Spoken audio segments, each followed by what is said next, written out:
जय Bihar recording studio Mirganj. Music by Upendra Kushwaha.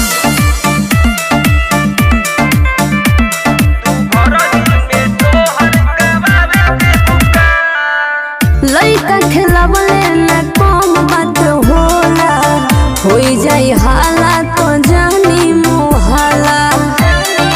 का चाहता बदनाम करा दी? सब कुछ छोड़ा बतावा जामल पूछी, हमरा के इतना पढ़ावा जानी बूझी। ना डाली अखिया से अखिया मिलावे दे बुका, को बेर कोही ना कह सुइया में धागा तू लगावे दे बुका, अकुआहरा में लइका खिलावे दे बुका। औजी हमनी के चाचा बनाई दे बुका, आ घरही में सोहर गवावे दे बुका। तू लोग तो चुप रहा।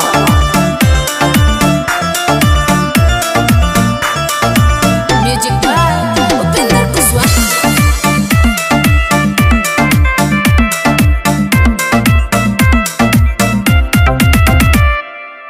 सुमन कुमार तू तो फंस जाइबा केस में, ऐसे बतियावा जानी बाबू विशेष में।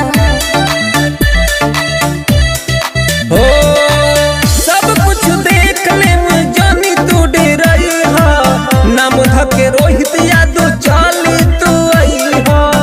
अच्छा अरे रतिया में नथिया पेन्हावे दे बुका, पागल हवा का हो?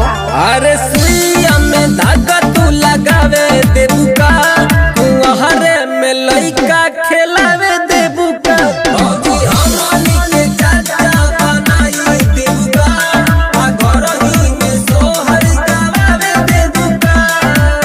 हद कर दिले बाड़ा लोग।